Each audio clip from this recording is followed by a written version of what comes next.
before this, but thank you very much for coming on the show and sharing. You will share your experience as a Weinstein JAMS International Fellow. That'll be our prime focus, but of course, a general conversation. So thank you very much. So thank you. It's a great honor to be here and talk to you. I love India very much. I visited India 30 years ago after my army. So I spent there a few months. It was very beautiful. I stayed in different areas, and I do plan to come back. I hope in the future. So thank you for having me here. No, that's very nice. And I think the main thing is that, of course, the India of 30 years back obviously was different, but still always a good place to travel. I mean, like you were telling me before this about the places you've gone to, and I said, I also haven't gone to Pushkar and you've been to Pushkar. So, I mean, we have so many nice places here. It's, I mean, you can spend, but you'll have to take a lot of time for India. Hagit, you can't do it in, don't think I'll come for a week and I'll see India. Yeah, that's for sure. A month is the minimum. I think it's the. You need to many 1 month holidays you need. Yeah. Yeah, because I'm telling you, I haven't. Of course, I don't think in a lifetime you can see the entire country for sure. But there's so many places, such beautiful places in India, which I also haven't been to. It's not easy. I mean, it's huge. Yeah, so you have what to look forward to, you know. But any specific maybe experiences in India you want to tell us about? Some interesting experience? I think that what was most meaningful for me in India, that I saw, you know, the inner happiness and of people. You know, it didn't really mind if people are rich or poor, or if they had, you know, this or that or their occupation. I think that Indian people have some kind of, you know, inner peace that was very, very inspiring for me. I think that also, you know, the fact that you have the caste, you know, like the different groups that you belong to, that you are born to one group and you know that this is the group that you belong to until the end of your life, and there is no movement between one group to another. I'm not sure if it's still the situation. It was 30 years ago. Look, the thing is that because obviously it's a huge country and things have, I mean, there's some parts of the country definitely which are living in those times. It definitely happens. But largely as urbanization takes place and general, I mean, people obviously need to get merge into society in general. But there are parts which definitely that caste aspect plays some role there. I'm not part of that world, so I will obviously say it doesn't exist really. And I mean, I will also not want to comment whether that's a good thing, bad thing, whatever it is.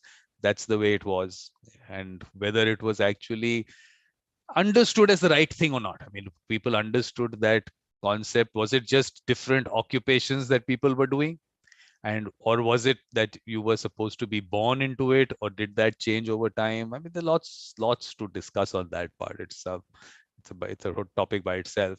But in general, just think that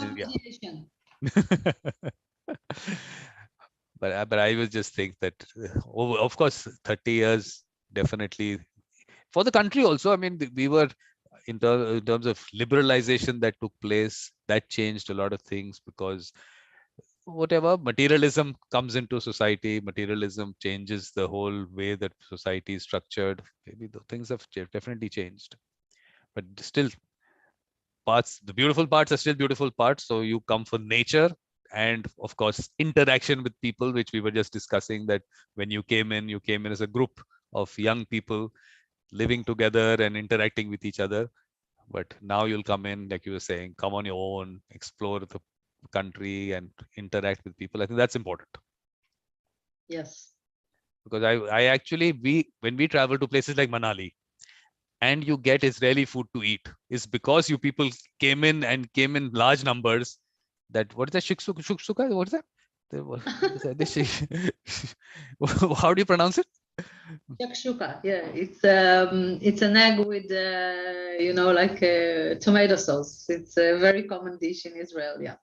So I mean, imagine things like that we would have otherwise never got. And this is small restaurants making it in the hills and all everywhere. Small restaurants also they've learned how to make it because they have to cater to the large numbers who are coming. So I think that's been nice. That's the cultural interaction that's taken place. Yes. But the only thing is, like I said, that interaction with the people, because we definitely we would not interact with you people as a group because of you were busy with yourselves, definitely. But that interaction is, I think, important. But I must tell you that I met during my fellowship. I'm sure that you know him. Do you know Judge Mohan Mehta? I mean, I don't know him. Of course, his daughter, Prachi, was on the show, but Judge Mehta, I still haven't met him on otherwise. Yeah. So yes, we met on Stanford University while I was in my fellowship in California. Mm-hmm. And it was very interesting to meet him. We also worked together on a research about a topic that is called dispute system design. I'm not sure if you went across it within your show. Mm-hmm. But dispute system design is actually something that was developed mostly by Professor Jeanette Martinez, who is the head of the Gould Center for Conflict Resolution and Negotiation in Stanford University. And Judge Mohan and myself, we met in Stanford and we decided to make a research about the court annexed program in Delhi, comparing to Tel Aviv, comparing to California. And we worked together for a few months. So I got to know him and his family, his daughter, of course, his talented daughter. And I've learned more about, Indian culture. And of course, about mediation in India. The article was published in the Cardozo journal. So it's still there. I can send it to you if you're interested. And it was very interesting to see, that in the three different countries, India, Israel, and the United States in California, the courts and the public went through the same processes in relation to mediation, I mean. They struggle with the same problems. They try to implement the same solutions. So although it's three different continents, we deal with the same issues actually. Because I think, like Israel, also a very litigious society. I mean, lots of litigation in courts there, and the US obviously. Here, I would still say that we don't have. I mean, if in terms of percentage of the population, it's still small. In terms of numbers, it's large because obviously our population is large. So even a small percentage makes it a large number of cases. But I think we're still small in that sense. Because I was comparing, I mean, looking at the situation in the US is some 100 million cases filed in a year. So with a 300 million population, 100 million is a lot of cases. In India, with 1.3 billion, only 18 million go into courts. So we are not so bad. I don't know about Israel also. Israel is quite high. Israel is about 1 million for a population of 10 million. So I think that we are one of the highest in the world. We also have many lawyers. So the ratio between population to number of lawyers is the highest in the world. We have one lawyer for 24 people. So so we have to figure out whether the lawyers came first or the litigation came first. We have to understand that. It's like the egg and the chicken, Yeah. No, but that's a very sad situation actually. I mean, it is sad to see that happening. And but in terms of mediation developing, has it? I mean, you think that it is right now in Israel, mediation is developing or has developed to a certain extent? What do you think? So let me give you a little bit of background about the development of mediation in Israel. I think that it started about 1997, okay, which is 25 years ago. A mission of judges got acquainted with the idea of a multi-door courthouse giving the people some options beside the litigation. They came back and they started a pilot in the main court of Tel Aviv, which is the largest court in Israel. I started within this pilot as an intern, and I've been there for 10 years. I actually established and managed the first court annex program. And at that time, people didn't know what mediation is at all. I used to go, between the chambers of the judges, knock on their door and say, hi, I'm a mediator. I know you have a case that is scheduled 1 year ahead. So why don't you agree and let me try and see if I can settle the case? And I would explain, the principles of mediation, confidentiality, and all of it. And some of them, said, no, thank you, it's okay, I can handle it myself. And some of them, said, okay, let's try. And slowly they saw that, the cases are settled and the people are happy. And they realized that cases that were settled within mediation were also easier to force them. I mean, when people agree, they usually comply with the agreement. So it didn't have to go, through all kind of procedures. There were no appeals. In many cases, people were very happy and even continued their relationship after the mediation. And it started, slowly to get grounded. After 10 years, we had, an opportunity to relocate to California with my husband. My husband works for the high-tech industry. And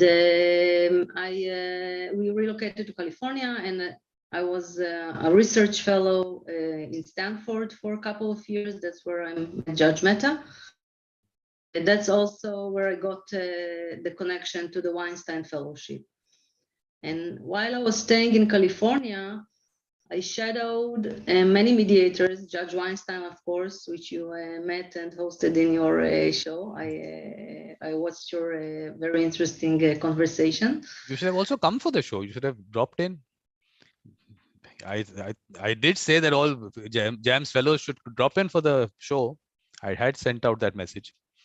It would have been nice for you to say hi to Danny.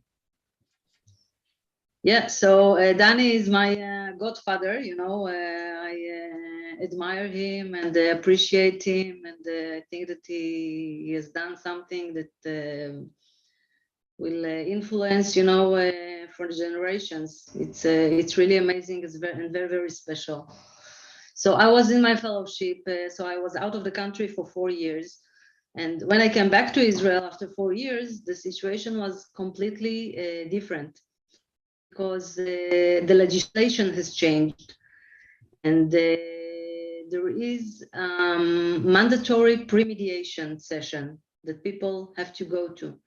It's similar to some models in other places in the world, but basically they must meet with a mediator for up to 90 minutes. The mediator, tells them about the advantages of mediation, and then they can decide if they want to continue or not. And there are many good mediators in this program, and about 50% of the people choose to try mediation. So it's working very well. And also, with high profile cases, many good mediators developed themselves. They left litigation and focused on mediation. So I think that the market now is booming. I mean, almost every other case is going to mediation. The mediators, I mean, they're very good mediators that deliver good service.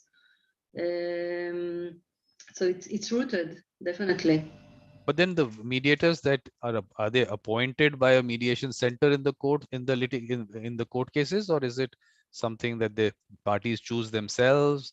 And how are the mediators remunerated? How does that work? So it depends, the mediators that already have a good reputation, and then people approach them privately and say, I've been to a good mediation, I want to refer another case. It could be a lawyer that refers the case, or it could be a party. And also the judges, the judges refer cases. And the court refer cases according to the list of mediators that through some process. So it works, from different directions. My practice, for example, I mediate family cases, mostly divorce. So these cases, the parties are coming to me, before they reach out to lawyers. So it's more like a word of mouth. And they know me, they've heard about me, so they come. The commercial cases, the referrals are mostly from, the courts, from the lawyers, and sometimes from parties as well, yes. But that is the point we have to reach, where the parties go straight to a mediator without approaching a lawyer. I mean, I'm not saying I'm a lawyer, okay? I have to say that also, but I'm saying don't come to me because I'm a lawyer. Come to me because I'm a mediator. That is the kind of culture we need to create. But is that happening on a large scale, or is it getting there? How's it? I think that this is a goal that is a little bit hard to reach. And I'm not sure that this is the right goal to aspire to, because I also see that the lawyers, they also went through some development in that sense. Mm-hmm. And for me, something different because, it's very delicate, and there is a very high level of emotional, issues. But with the commercial cases, I actually prefer to mediate cases where lawyers are present.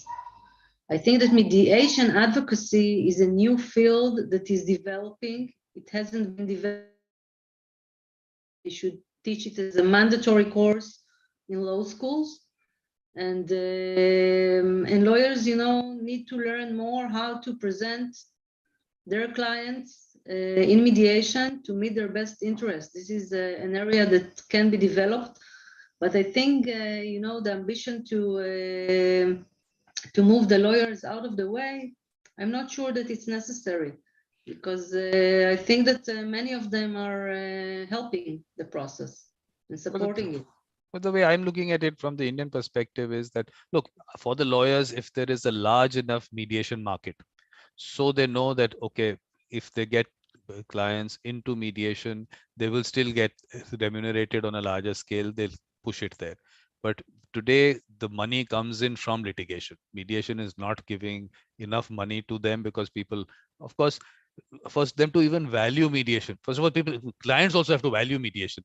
On the other end, the litigation aspect of it, they know, okay, this is what they have to pay to a senior counsel, to a counsel. There is something there.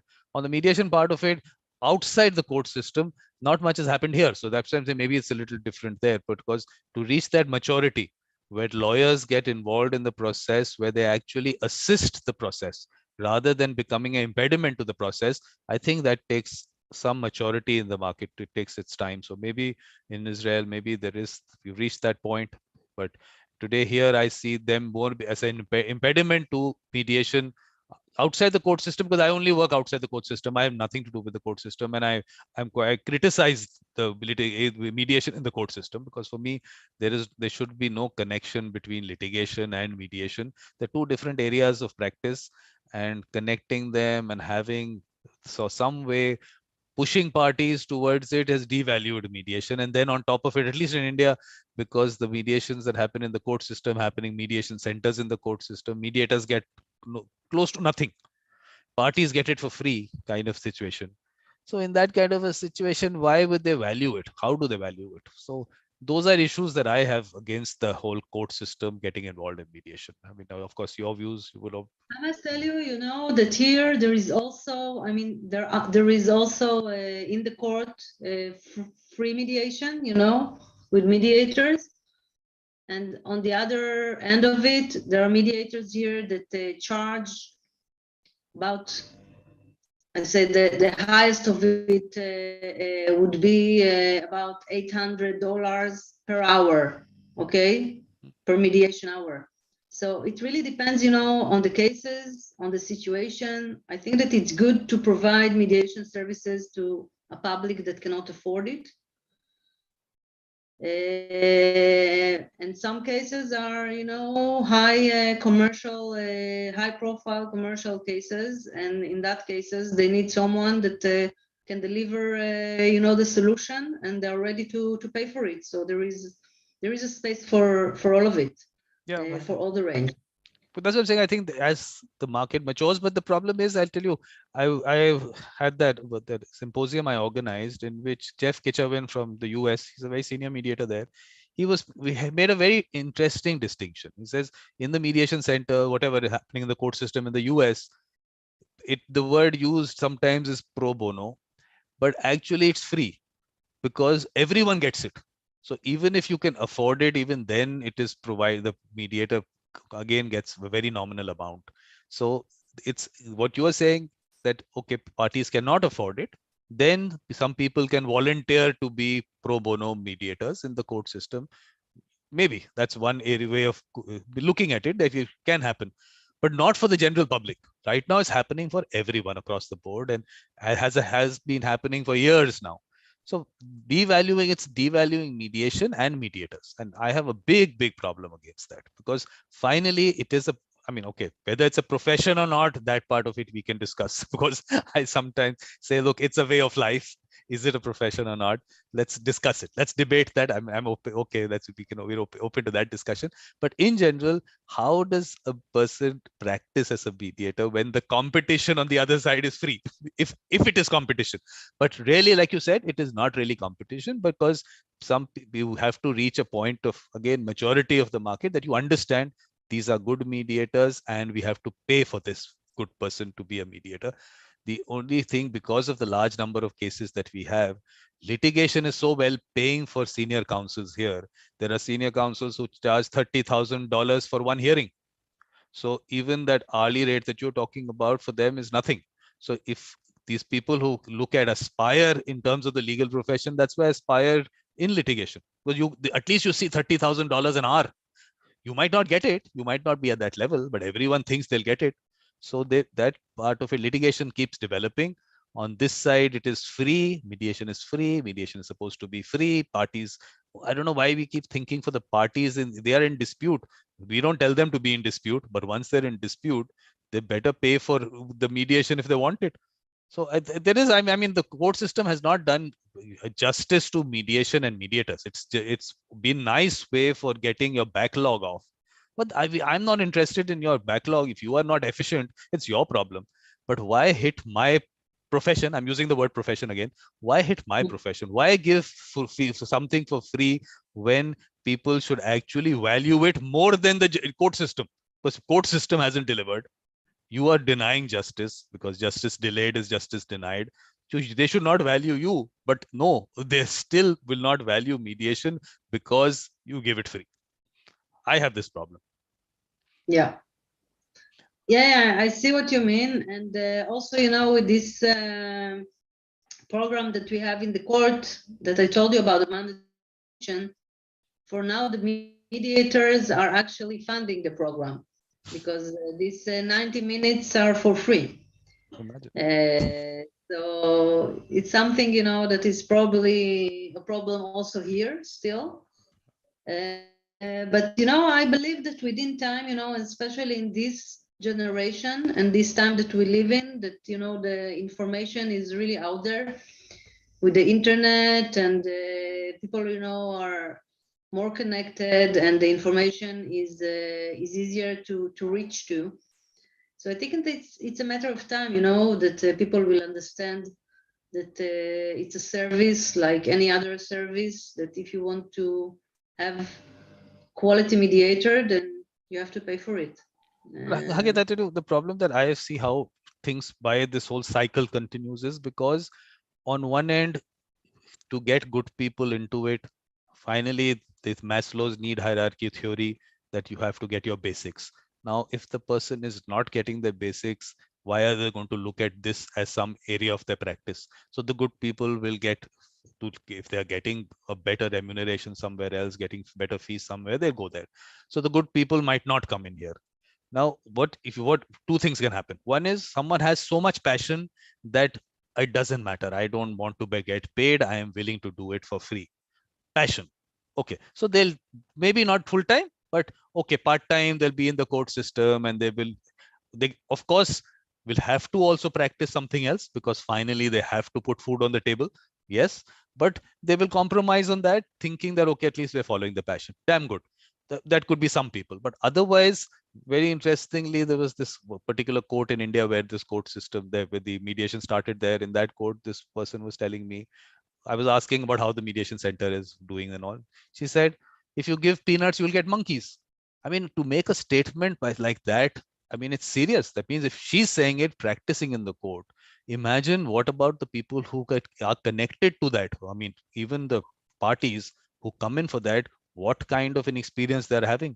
If that user experience is not good, actually, over the years, we are only getting bad publicity then, because finally someone has to have a good experience. That's what we want. Now, if that good experience is not happening, what is happening is multiplier effect of bad experiences going out there, because I haven't heard good experiences from the court system. There are a handful of people, I'm not even saying everyone, but in the court system, I can't blame them. I mean, why would the good person who's on the other side, everyone has their needs, everyone has whatever, I mean, in terms of whatever, it could be just basics. Everyone's basics are also different. And beyond that, what are they really looking at?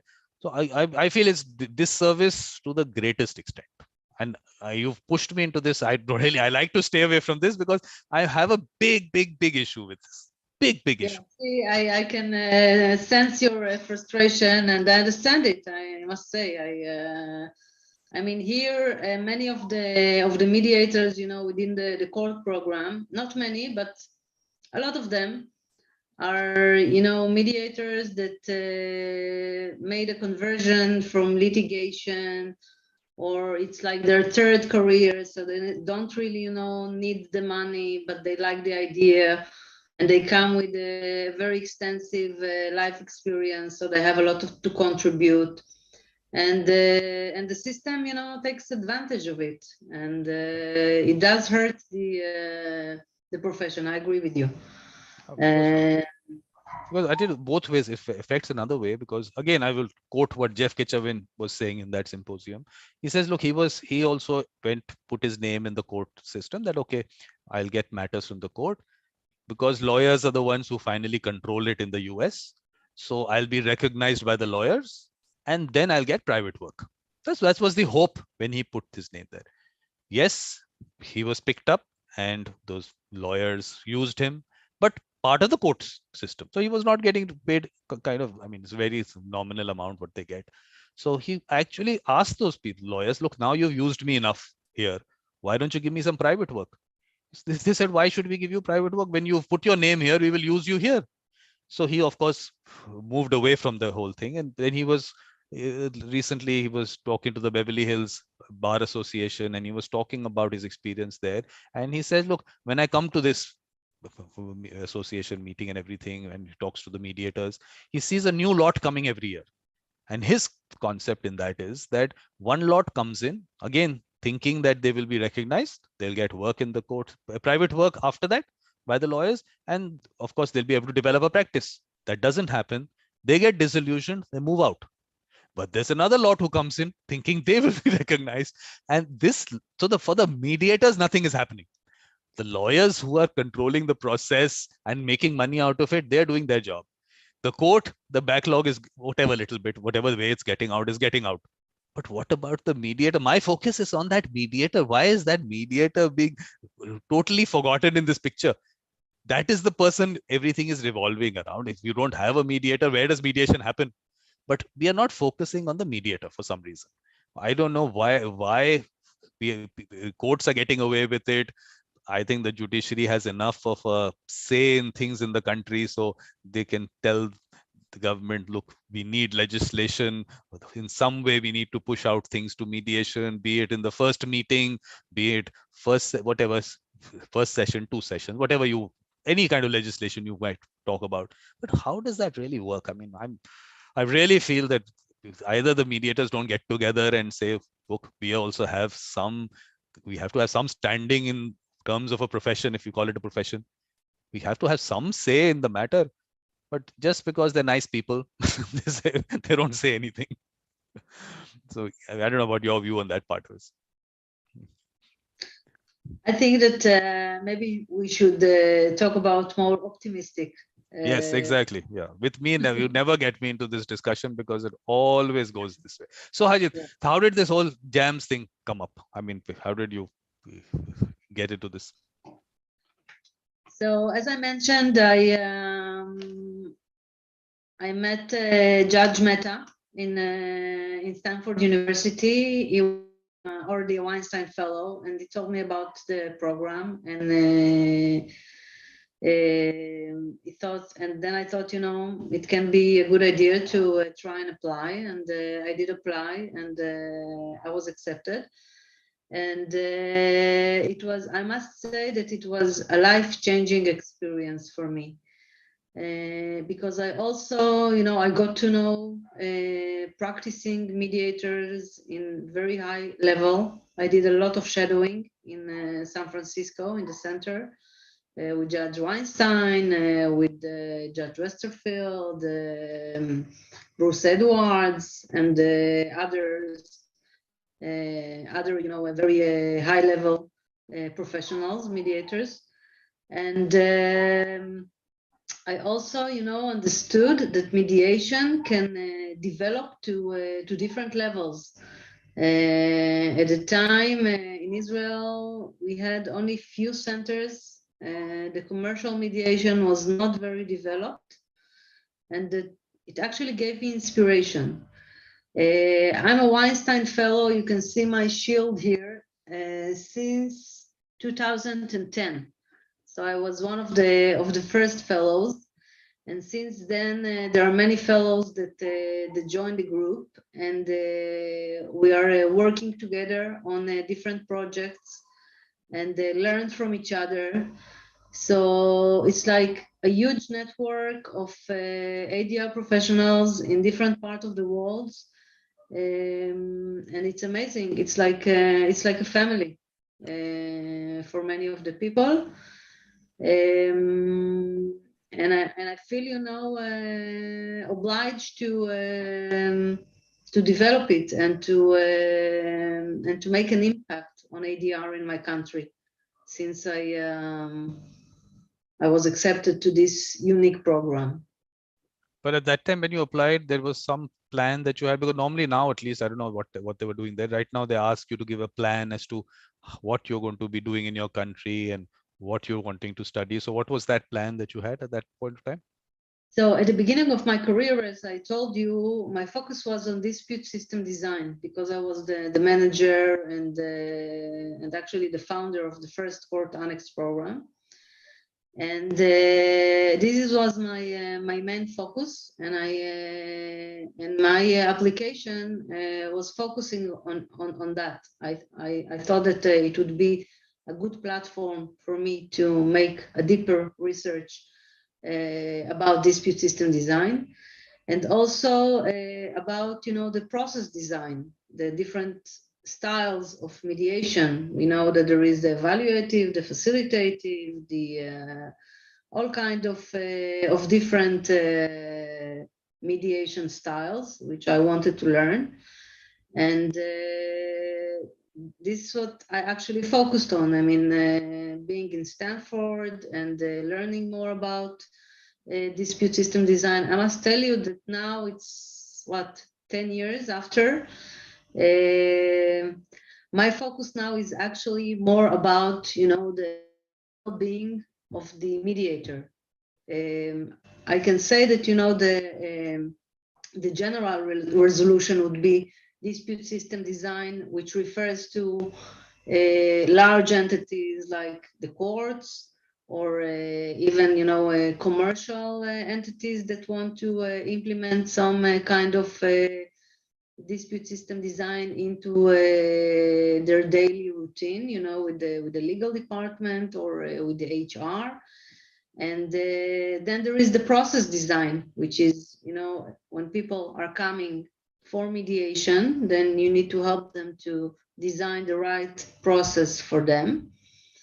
And the next level would be, the mediator with himself, mediator. Usually, some mediators belong to mediation centers, and they have all kind of, cooperation. But I think that most of the mediators are working alone. They're lonely wolves, and this is something that you also need to know how to deal with. The well-being, not to mediate too much. When you mediate, how to keep yourself from the situation. Some situation can be very emotional. I had, more than once people, shouting, fighting, almost hitting each other within mediation. So it's, being a peacemaker is, it sounds very ideal and nice, but the work is very, very hard. It's Sisyphic. Actually, yeah, people maybe don't understand that part. They think because in front of them there is someone who can handle it well, but to handle it well, lots goes into it. It's not as simple as it is, because sometimes the simplicity in outside to what third person is very different from what's really happening in the process, which is what maybe people don't end up appreciating that much. And that is why also mediators are not valued as much, because some things that you just do so naturally, and things happen in front of you, the other person doesn't realize what all has gone into it, which sentence to use at what point of time, but you just use that one sentence. But what the effect of that is, and what your experience or whatever your thinking on the whole thing is, doesn't get understood by the other people. So I think that's why also I think mediation is not valued as much as it maybe should. I don't know how you think of it. Yeah, I agree. Especially for experienced mediators, it's sometimes, they call it magic, or I've heard many references to magician and all kinds of this. So because it seems like, it's going with the flow, and you are there and things are happening, but actually it's very, very hard work. And I haven't thought about it in that relation, but I think that you're probably right. It seems like it's easy. And maybe that's why people don't evaluate it as they should, because it's not easy. That's for sure. Yeah, I think I had in my career, and I mediated thousands of cases. I can, count on one hand the cases that really settled, naturally, I would call it. That I would do the joint session, and then I would go to one room. I would hear their proposal, and then go to the other room, hear their proposal, and say, bingo, they're going in the same direction. But usually it's not like that. I have to do the shuttle diplomacy, to go from one room to another, back and forth, until they settle. And the parties, when I'm sitting with one party, the other party, they're free. They're eating, drinking, talking on the phone, whatever. I'm there for the whole time, taking very small breaks. I think that the longest mediation I had was going on for 16 hours. Wow. Yeah. So. And the important thing is that all those 16 hours, you have to be watching out for every word, every emotion, every little signal that you can get. So how much of concentration you require on all the people don't really understand that. I'm telling you, I don't think they understand that. Yeah, they don't. But sometimes they do, some people do see it and appreciate it. And I got in my career, many flowers and chocolates and very nice letters that people wrote to me. So I'm at a point in my life that I don't, do it to get the appreciation. I do it because I love to do it. And I think that this is one of the jobs that has the most effect, not only on the people that are in front of you. You know, it's like the butterfly effect. You meet with people, you change their mindset, you give them, you know, even one tool for better communication, so they go out of the room and they're not the same. Absolutely. That's what I keep. Yeah, that's what I keep telling people, that everyone talks about, of course, people should collaborate and learn to collaborate. I say just put them through one mediation, they'll learn everything. All those things that you want to teach them. Otherwise, they'll get hands-on experience of how to do it. So that kind of a lesson will stay with them for life. But then what happened? I mean, you of course applied and you got the fellowship. Then what were the studies that you did, and what was the plan there? And what all did you do there in the US? In California. So as I said, there was my research in Stanford for a couple of years, and the outcome of it was the article that we wrote together, which is very interesting in relation to dispute system design. I shadowed many mediators with different kind of cases, so it actually, you know, enriched my toolbox, because I've learned many, you know, techniques and other things. And yeah, I think that this was mostly what I did while I was there. And after I came back to Israel, I had connections, especially here in the region, with different fellows. I'm not sure if you are aware of it, but here in the region, a couple of years ago, there were, you know, the peace treaties with the Emirates, the Abraham agreements, after many years. So now we are a group of fellows from different parts of the region. We are trying to put together a conference that will take place hopefully in October in Dubai, and will allow, you know, cooperation between the different countries in relation to ADR and mediation. We are trying to develop it. I know that also in other regions in South America, in different parts of Europe, fellows are cooperating with each other and creating, you know, initiatives, exchange knowledge about legislation and common practices within their country. And I think that this exchange of knowledge, of experience, really allows the development in the different places. So the effect is huge. Yeah, I mean, because of course you people are a family of fellows, but that's the kind of thing I'm trying to do also. Just get people to cooperate, collaborate, whatever they have to. Because there is so much work to be done. I mean, and I think that maybe that communication did not happen with a lot of people, because everyone obviously practicing, yes, the practice as a mediation, yes, but also the other areas of practice that they had to do because they were not full-time mediators. So the people have been quite involved in that, but I think slowly what I've realized is that there are collaborations happening on certain areas, which I think is an important thing. Globally, we need that. We need those collaborations happening.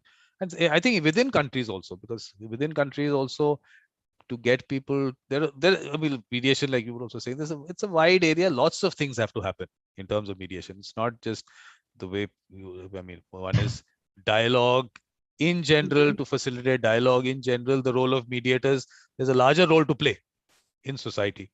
So I think we have to start looking at that, how we can create that environment, that atmosphere for people to do that, which is what I don't know how, if you have some thoughts on that. I think that'll be interesting to hear how the larger role of mediators, what would you think from that perspective?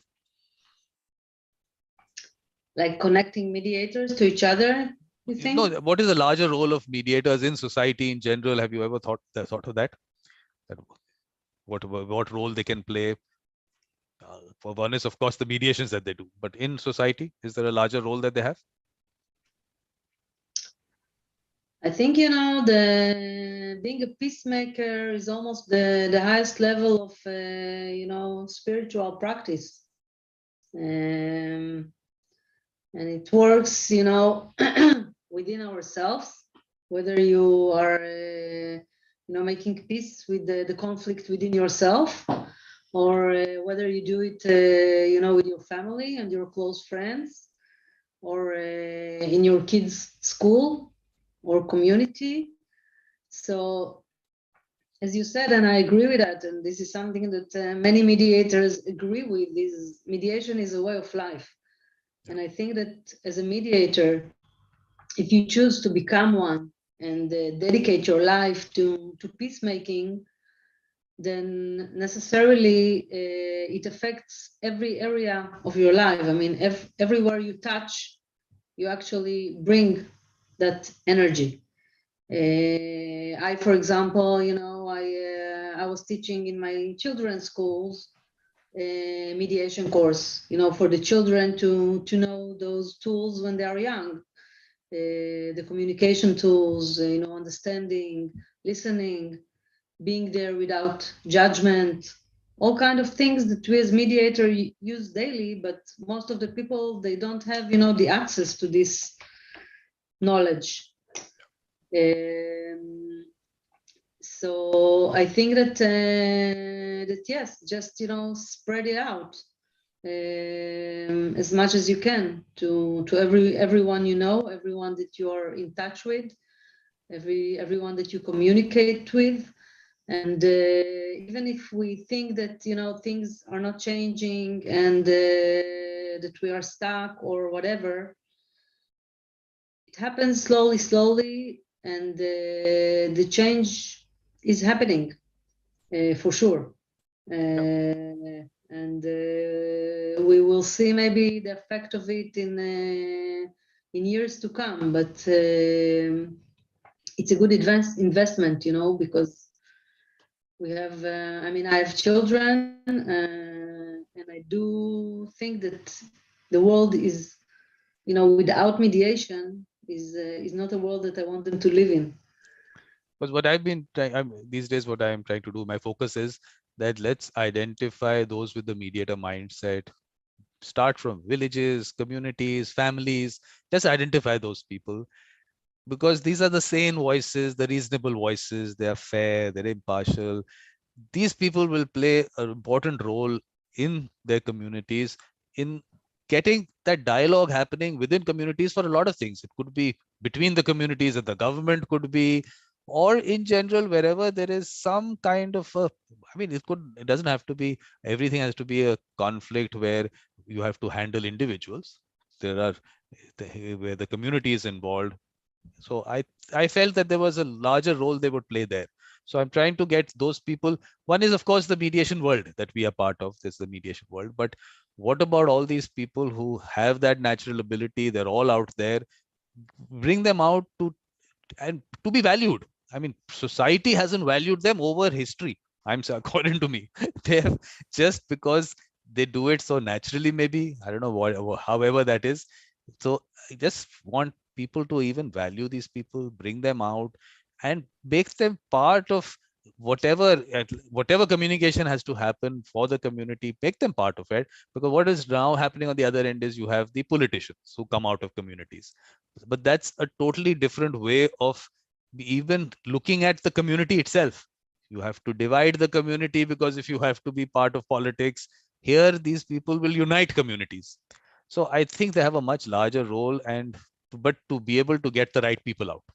So those with the mediator mindset, to identify them, how, and these people are also identified. I'm telling you that they're already trusted, they're already known by people, but not as mediators. That word is not used. Definitely, I mean, it's a, let's look at it as a technical word for people.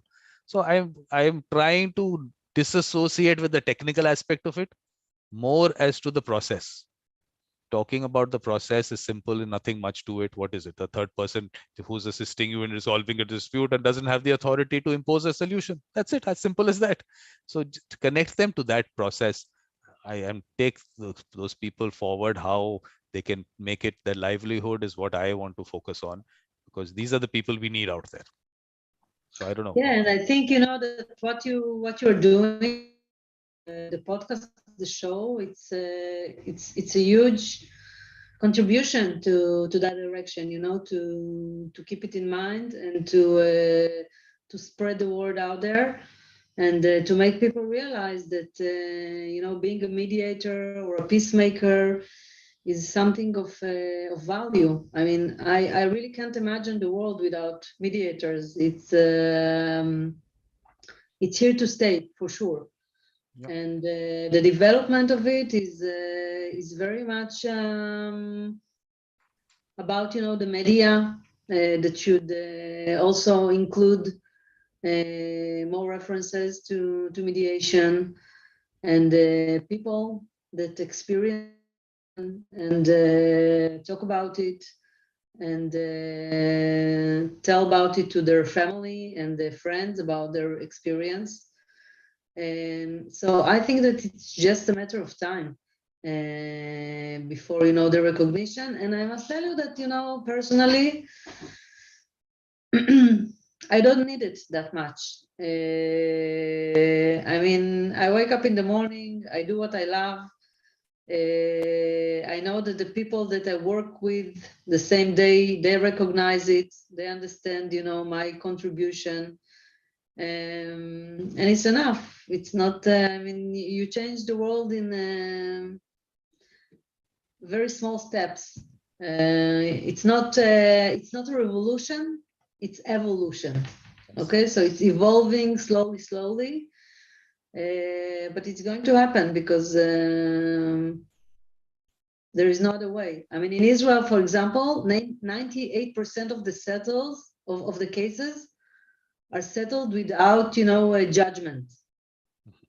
98%. It's the same. It's almost the same numbers in the United States and in Europe as well. Okay, so I mean, it's obvious, you know, that people prefer to settle, to negotiate, to talk about things, and not, you know, giving the authority to a third party to decide for them. So I think that it is really just a matter of time, you know, before it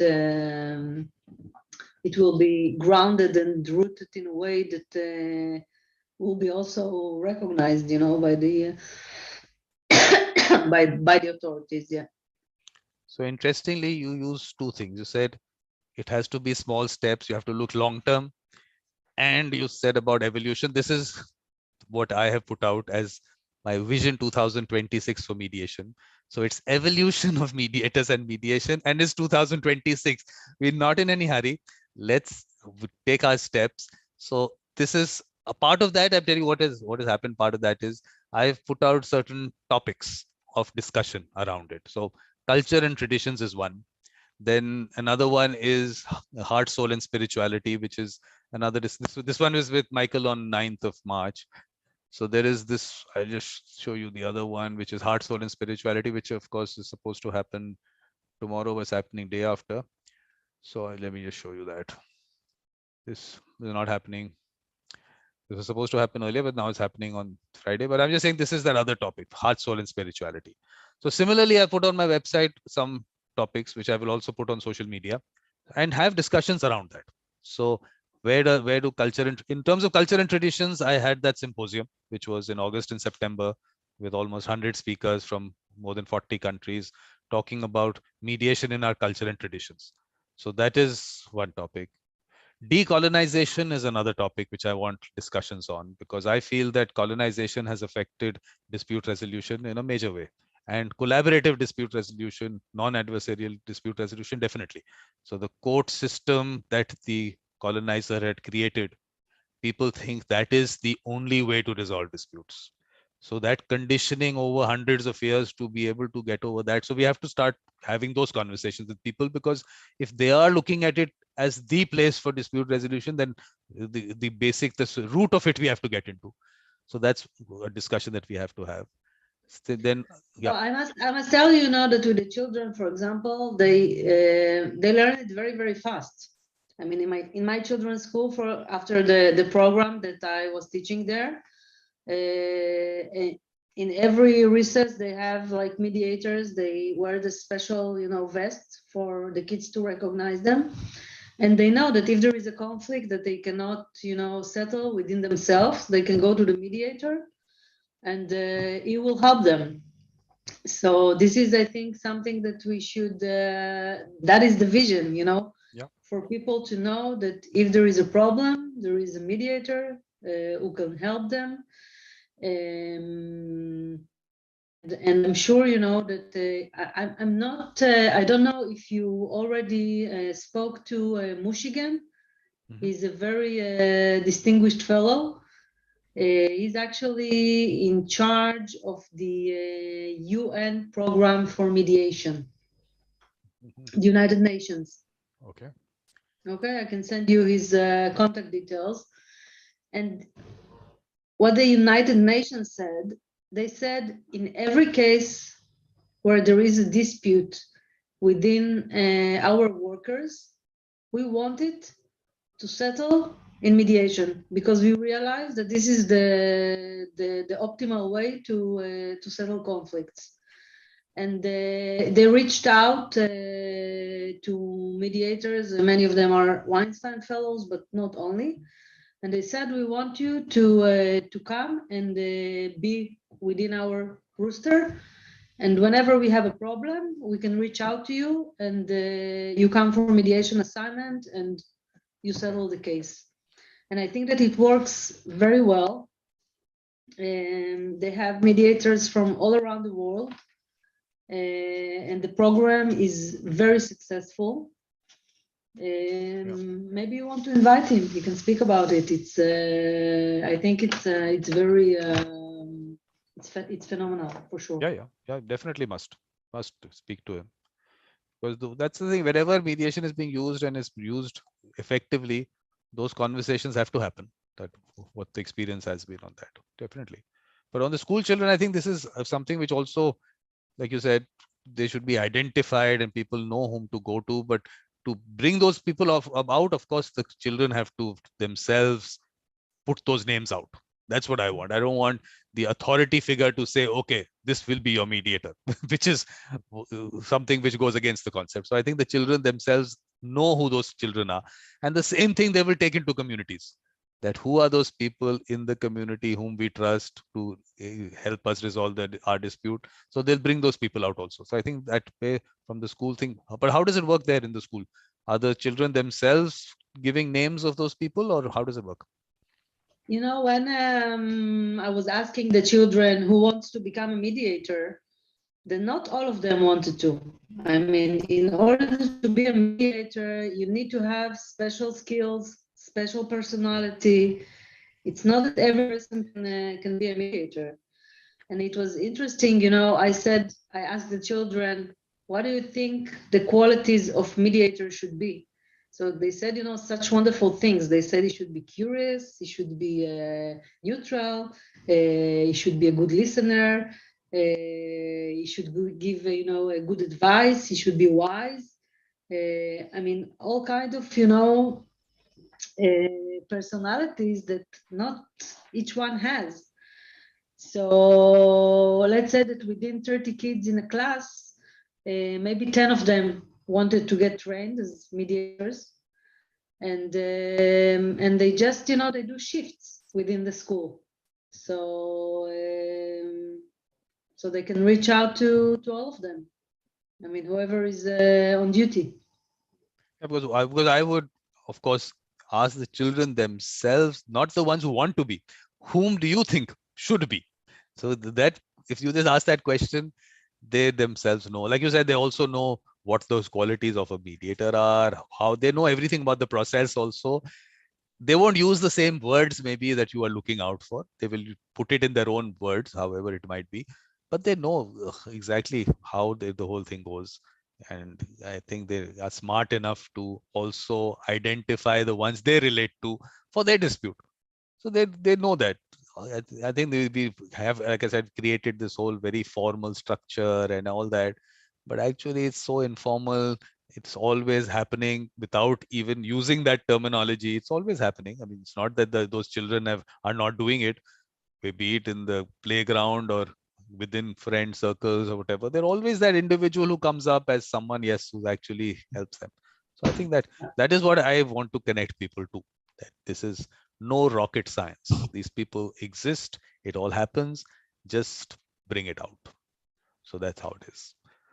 But otherwise, how are things in? I mean, in terms of the COVID situation, what is happening in Israel now? Is it all right? Yes, I mean, it's horrible what happens in Ukraine, which is not very far from here. Mm-hmm. But we can also, we can only give our empathy to the Ukrainian people because we are in a kind of difficult situation because we are friends with both Russia and Ukraine. But it's very, very hard to see what happens there. And here I think it's quiet now. I mean, it can change every minute, but but for now it's quiet. Yeah, the situation is okay, relaxed. Well, the thing is that people, of course, you watch the news and of course, I don't, but people do watch the news and see what's happening. Here, when I get messages from a mediator in Ukraine about what she's going through, and of course, you're actually experiencing a bombing happening there, or her 10-year-old daughter, of course, I mean, imagine how do you explain to a child what is happening here? Going into a basement, into a dark area, sitting there, you don't know what is going to happen next. When I hear that's what really kind of affects you a lot more, because news is still okay, there is something happening somewhere. Here there's that individual that you know who's actually affected by it. So that is something which, I mean, it's helplessness. You can't do anything. Problem, you can't do anything. You would want to, but that helplessness is something which I was talking to Danny also when in that evolution of a mediator last one that we had on Saturday. Is actually that helplessness is the word there, and for a country, for the people, helplessness. Yeah. I mean, I'm not saying about the politics of it, who's right, who's wrong. I mean, those are things you can keep getting into. The main thing is there are some people out there who every day they're living in fear, and that part of it is, of course, on the actual attack on a country. But what I was speaking to in the afternoon, I had a session with some mediators from Russia and Belarus also, someone from Belarus also, and the people from Russia was saying, we don't know what's going to happen to us in terms of course, the economy being affected, work, what was going to happen. We don't know all that. So they have their problems on that end. So everyone gets affected. It's not that it's just, I mean, it's something which is, how do you explain to people who definitely in terms of politics, that's why I keep saying that the politicians have come out from a system because of the way the system is structured. Let's bring out these people with the mediator mindset, and maybe not today, with the children coming out into society, to communities, maybe that's my ray of hope. That's my ray of hope. Okay? That's why I'm trying to work at the grassroots level and see if bring these people out. Today, that discussion, it lasted about 3 hours. It was supposed to be a short meeting. 3 hours it lasted. And this is the discussion was only on this aspect, that how do we identify these people? How do we bring them forward? And how we can work together to, I mean, the idea is to develop something where it is part of something that they do on a everyday basis. It's not one-off kind of thing. Okay, there is this person and we'll go to this person when we have a dispute. Create the environment around these people, because once you value them and you create that environment around them, I feel changes can happen. I mean, that's my hope, which is why I'm trying to work there. So every part of the world, that is what I'm doing now, having conversations on that aspect of it. And you will, of course, do that in Israel. I'm sure you're doing your work there. So everywhere, if we can just go down to the grassroots level. And for me, one is, of course, villages. A lot of countries are not so rural as some countries. So maybe we are looking at small towns, communities in cities, wherever they are. But I'm saying even ask families. For just one, what are we asking them? All we're saying is, who is that person you trust to help you resolve a dispute? Such a simple question. And it's so surprising that you actually get answers. People know those people. Even families, they know those people. So if those people exist and they're not, it's not that in a family there'll be loads of them. No, there'll be maybe one or two that they can identify. So let's get these people out into the mediation world and help them set up a practice. because these are the people who they are going to give a guaranteed user experience because they're already giving it. It's not new to them. So that's the way, that's my approach on it. And of course, you are going to give me your suggestions on this or your comments on it. What do you think? I really like, the idea of identifying those people,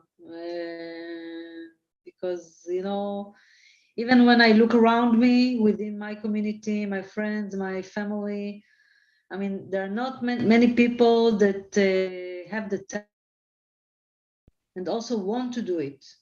You understand the difference, right? Yep. I mean, some people, they can be great mediators, but they say, I cannot be in an environment of conflict.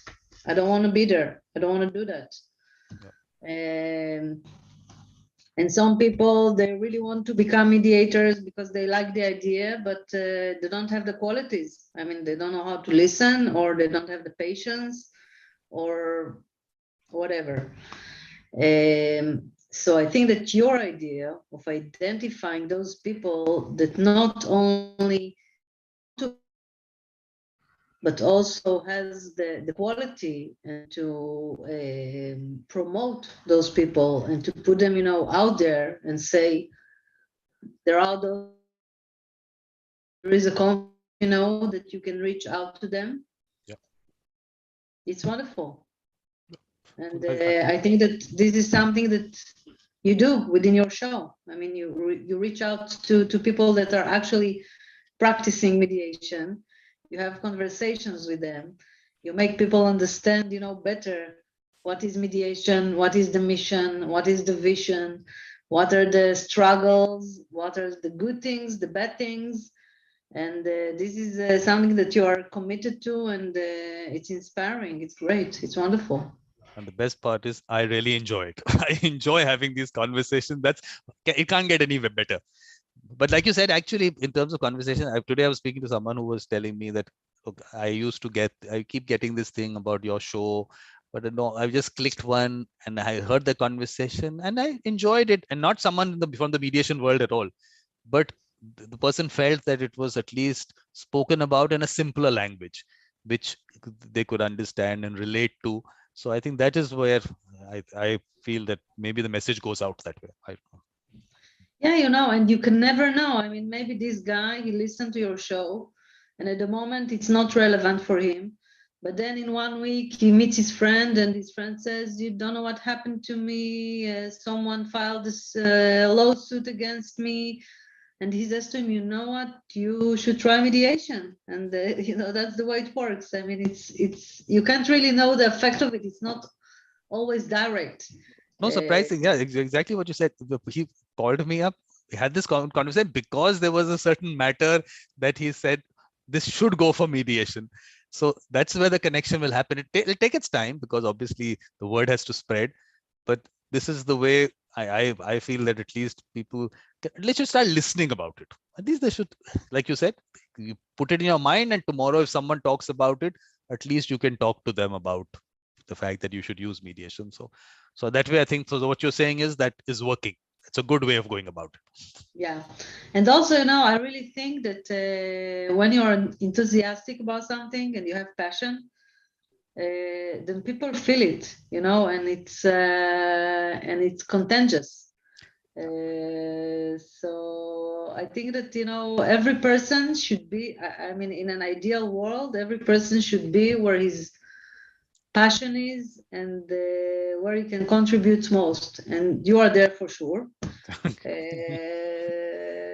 But Hagit, you have to help me on the other part, about the part when I get into this, like you said, let's talk about something positive. When I was talking about the court system, I want to have a situation where I don't need to talk about it.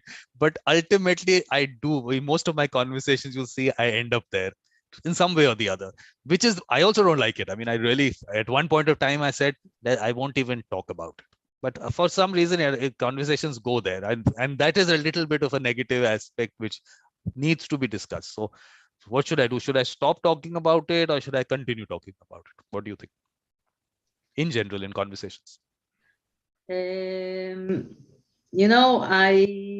I mean, I'm not sure what's going on in your country, but I will speak, more with with general, you know, phrases. If you have the light and you have the darkness, okay, then in order to make the darkness go, you need to bring more light. And that's it. So, you know, keep doing what you do. And eventually, I mean, I hope that the good will prevail the bad, the light will prevail the darkness. And it's, I mean, the darkness will not go away, never, you know, because there is no light without darkness. It has to be there. But you wake up in the morning, you have your vision, you keep working for it, and it will happen. It must happen, you know, because there are so many good people that you reached out to. And you talk about something that is good. I mean, mediation cannot be bad. Even if it doesn't succeed, it doesn't, you know, cause any harm to anyone. It's just, you know, that the people are not maybe matured for the resolution at this point of time. They may be matured at a different time, in 2 months, in 3 months, in 1 year. Just today, I had a case that was not settled. It's a very interesting case about environmental issue at the north of the country. And I suggested a proposal, which they didn't accept. And I tried to convince them to accept the proposal because I thought it was good, but they were not, you know, they were not mature enough to accept it. And now, after 4 months, I just got a phone call this morning, and they said, "Okay, now we want to accept it, and we want to go forward. Please draft it." I mean, today we really are looking for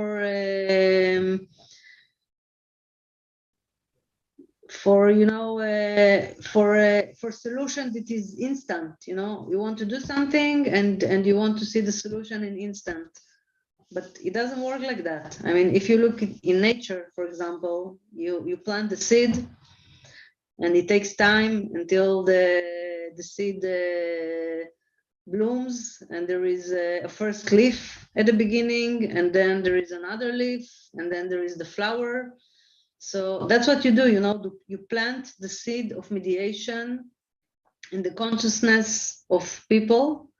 And even if there are 2 people that listen to you, and those people are going to use it sometimes or tell about it to their friends, then it's enough, you know. The movement has started, and there is nothing to stop it. And did you read? For me, that movement is called the dispute resolution revolution. I like it. That's the way I put it across, because that's the way I look at it. It is, for me, a revolution. It has to be a revolution, because like I told you, you're fighting against a lot of aspects of that whole mind, the colonization mindset that you're fighting against. It is something that will take it's not going to happen in a day or two, like you say. So it's going to take its time. So that's why, for me, that vision 2026 is nothing. For 5 years is nothing. But okay, let's put a vision out for 5 years. But okay, 4 years already. Now 4 years. Yeah, now 4 years. Yeah. Yep.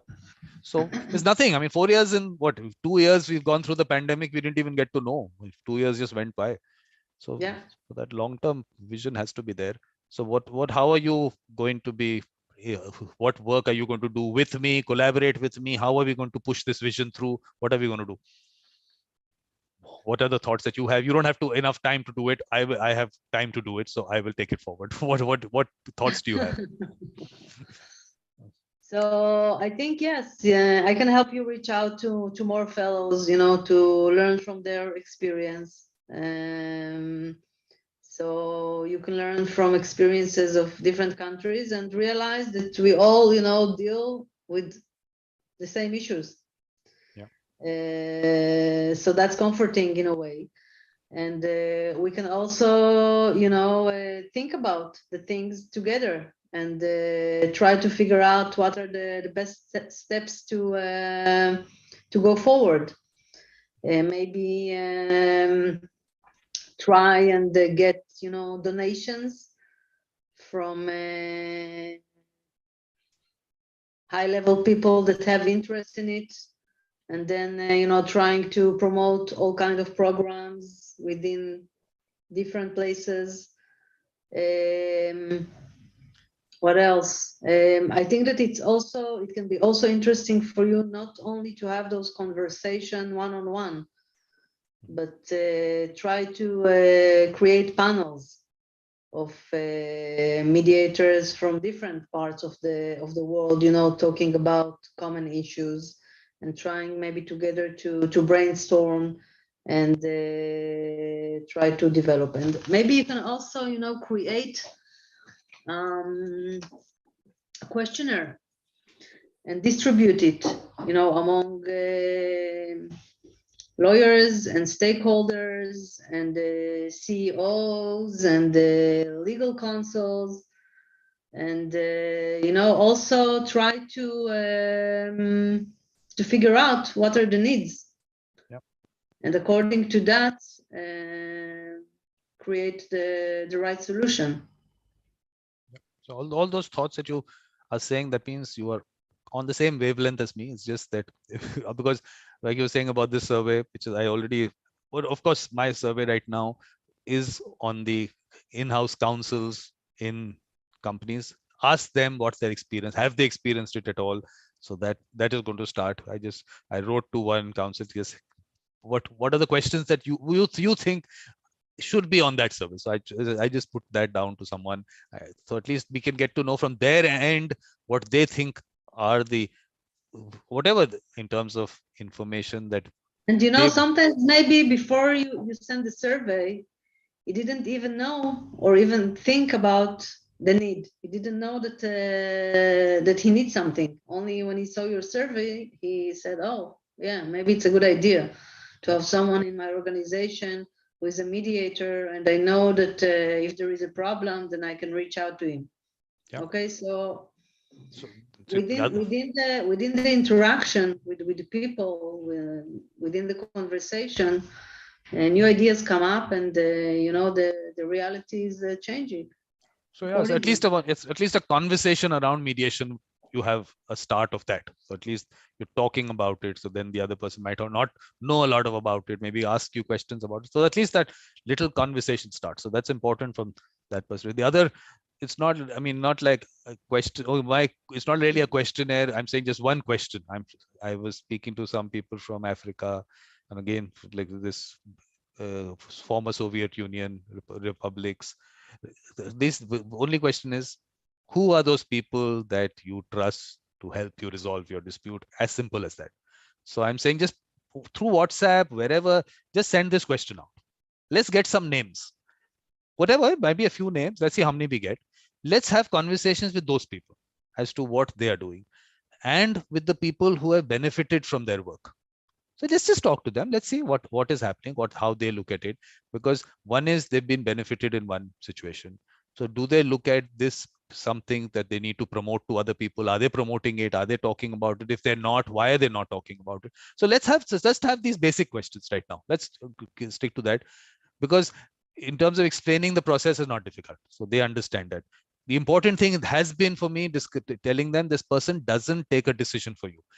That confusion is still there. I mean, because they think that you're talking about a process where the person tells you what to do. So I have to tell them, no, I mean, there can be suggestions. The person might suggest, but finally it is your decision. So that differentiation has to be, that's a little bit of it, the thing I need to explain. Beyond that, they understand the process. So that's one I'm doing on that end. So that in terms of the fellows, definitely the ones that you are, I've also sent out messages to. I want this mediator experiences to be JAMS fellows up till I cover the JAMS fellows. The series was not supposed to be only JAMS fellows. It was supposed to be memorable experiences of mediators. But I realized that Danny Weinstein has put together such wonderful people. And that is what I want to put out, the ambassadors of mediation, as I call them. So when we've already got a collection there, he's done a good job. So why not get these people, have the conversations with them? So mediator experience has to be that. So anyone and of course, all of them should be part of the mediator experience, but at least tell them about it. because I have reached out to people either through LinkedIn, largely LinkedIn only. So everyone is not active on LinkedIn. I said that's definitely there. So the ones that who are part of your cohort, at least you can, or everyone else that you're in touch with, just tell them whenever they have time, we can record their session. But what about the people who were in your cohort? Have you, I mean, so this person from Ukraine, Galina, have you spoken to about the situation there in Ukraine? Yeah, Galina is my friend, of course, and I spoke to her, and I hope that she will be fine. I know that many of the people that could afford it just left Ukraine to different places, and now only the old and the poor people stay there. So it's very such huge situation, and what's scary is that the guy is unpredictable, so we don't know where it will develop to. It may be not only Ukraine. So Yeah. but as you said, we don't have any control over it. So all we can do is just pray for the people that are there, and hope that it will end soon. There is nothing more than we can do. Yeah, Exactly. Galina is wonderful. I met Galina also in the United States. And there was a regional conference. Once in a while, there is a regional conference of the fellows in different parts of the world. So the last conference was in Georgia. So Galina was there too, and I got to meet her, and it was very interesting. And actually, the Judge Weinstein and some of his board members reached out to very high-level people, the Minister of Justice and other. And in the conference, it was pretty amazing because the Minister of Justice, a phenomenal woman, she said,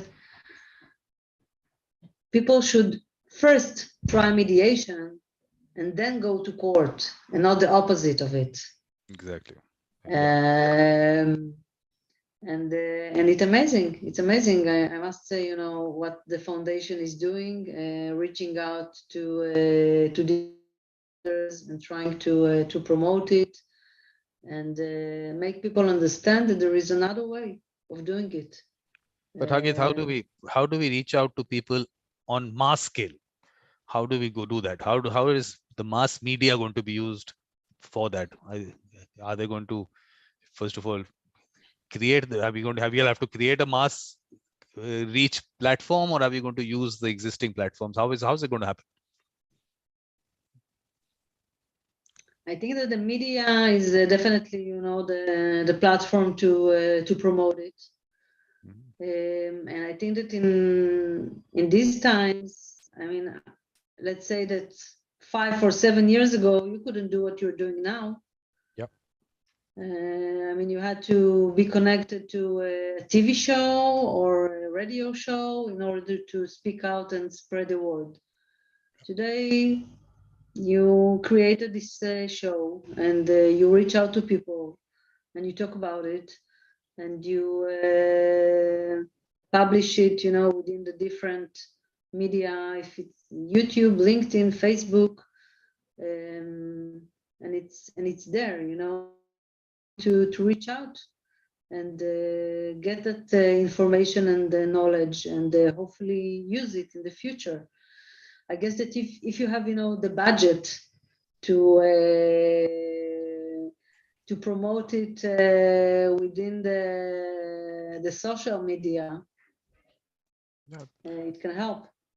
But that's the thing, huh? These large institutions are there. They have the funding. I'm like what? I'm sitting on this little table. One click of the button. Yes, I have technology on with me. But these people have funding. They should. I mean, I'm sure they're also doing what they're doing. Everyone, because I still feel that I don't think mass media has really been used the way it should be used. I don't think people. Okay, people might hear about mediation through, maybe because of the court system again, maybe because of that they have to, if they have to go for it, they'll talk about it. But in mass media, do you see any discussions happening in Israel on mediation? I mean, it's in the system. As I told you, every case that is filed to the court, they must meet a mediator. Yeah. But So the mediator is telling them about mediation, but there are all kinds of mediators, and sometimes the lawyers, they don't think that it's the right timing, so no, they postpone it. But in terms of television, have you gone out on television and spoken about mediation in Israel or anything like that? Not really, no. I actually have in my mind an idea for a TV show about mediation, so Yeah. we'll see about it. Well, that's what needs to be done. I think even movies have to have mediation part of it, maybe because Hollywood is quite an influencer around the world. It is a major influencer, so they have to start pushing somewhere, but it's not so glamorous. Maybe the court cases are more glamorous that way, so maybe, but I think maybe they need a few movies to talk about that. Maybe that's one way, because I keep saying that the kind of influence that Hollywood has around the world is amazing. I mean, the way they have pushed alcohol around the world, every little thing, one bottle of beer or wine or champagne, everything. The alcohol industry must have paid so much money. I must be paying so much money for every movie that it is not required. It is not part of the scene. It's not required at all. But some alcohol has to be pushed. So if they can do that to alcohol, mediation is a much better thing to push. I think they should start doing that. I think I think we need to tell Danny to speak to Hollywood and get some. He has some connections there. He mediated few cases in Hollywood, so maybe he can promote it. Exactly. Maybe just one movie about some interesting case or something. I mean, he has interesting cases. He's done such interesting cases. Yeah. So maybe somewhere around some case or something like that. I think a TV series is the best, so that you have, if like you've done some interesting cases, he's done interesting cases. Just make it into a series, and every week also, if one new mediation matter is coming up and people get involved in that, I think it'll be interesting. So that's what needs to be done, because I think that those are discussions. I feel that when someone sees something on screen and actually sees what the process is all about, one is talking about it. Yes, you can use mediation, but it's still an abstract concept for them. But to actually see it in play, I think it's required. I think that's important. So that's interesting. But other thing you said about panel discussions, what I'm doing now is panel discussions in the sense of by picking up topics. So as part of Heart, Soul, and Spirituality, now I have a discussion on Mahatma Gandhi and mediation, which I did. So I called some people for that. Now part 2 of that is coming up again. You know what? You probably know the most famous phrase of Mahatma Gandhi: "Be the change you wish to see in the world." Exactly. Exactly. Yeah. So those are the kind of discussions under that. Then there is one coming up on Socrates and mediation, but that might not be a panel discussion. Up till now, I haven't put it out for calling for speakers, but maybe I can put out a post for that. Because I realized, look, ultimately, Hagit, the thing is that even the posts people don't end up looking at. No one really, I don't know how many people actually end up seeing posts. So I have to find another way of sending out communication. So now I think I'll look at more on emails or something like that. Do that, make that database, because I thought people would get involved and they'll push the concept to each other and they will share and circulate. But I didn't see that happening. I don't know what the reason for that is. What do you think? Why don't people share information? Is there so, do you think they don't want to, they don't like the work that I do? What is the reason? I don't understand. I don't know, I think that people are living in a very fast world with many, many tasks. And if it's not something, that has to do with their, then maybe, they don't have the time for it, or I think, because you were talking about very, very important issues. So, or I think the other thing is that even social media, they don't show posts to everyone. They are also selective. yeah, They have their own algorithm whom they will show it to, when they want to show it to. So we are fighting against all that also. So I Yeah. think, like I said, I think we'll have to now just have, what I'm doing now is specific areas. So maybe for Israel, have a group. Like I did these former Soviet republics. I'm like that for one I did right now for Ghana, one group there. And I'm what I'm now I understood was that I think I'm involving teachers into the process as not as mediators. I'm not saying that look, everyone doesn't have the mediator mindset, but we need people who I call peacemakers. I'm distinguishing between the two. I'm distinguishing between mediators and peacemakers. Mediators are the one who actually act as mediators, but we Yeah. also need people out there. One, of course, talking about mediation, but also putting parties and the mediator together. And the important thing of actually reaching out to the other party. You might get to know about someone's dispute, but that person is not going to reach out most of the time. So we Yeah. have to have this person who's going to be the peacemaker. I call that the peacemaker. They will reach out to the other party. Then they have in that community, they have those people with the mediator mindset, which I said you identify, and putting them together. So that is something also which is a very important activity. And everyone can't do it. Reaching out to the other party, talking to them about mediation and why they should sit and try and settle it is also Hmm. is a conversation that is, I mean, it's not easy. It's not easy. Well, everyone has their reasons. Okay, this one did this to me, or whatever the reasons are. I mean, everyone has their reasons. To be able to get over that and tell them to sit and actually try and settle it through mediation. So those are the other people I thought we need. I mean, we do need. So I felt that teachers would be a good, good people to do that because they're respected in society Yeah. and they will be able to maybe explain it a nice way. So I'm now also looking at identity. I mean, I'm right now telling those people who are mediators and part of the network that I've created that you please reach out to teachers. Let's have conversations with them. So like I told you, in Ghana, I just had one conversation with some teachers, told them the concept. They will then involve other people. So it's that little seed which I am planting in places. Let's see what comes out of them. So whatever thought I have, I put it out. So everything I can't put on the YouTube. I actually wanted to record these. I said let's record them, and then I felt that look, everyone's not comfortable talking in front of. I mean, if it's recorded, so it doesn't matter. And there's so much content on my YouTube channel, so you'll just get more there. So now have these conversations, don't record them, but at least put the seed out. Although this conversation will be the same conversation will be repeated to other people also. The concept remains the same. Yeah. But as I said, let's not record everything. So that is the seed I'm planting everywhere. Yeah. So you have a good karma for sure.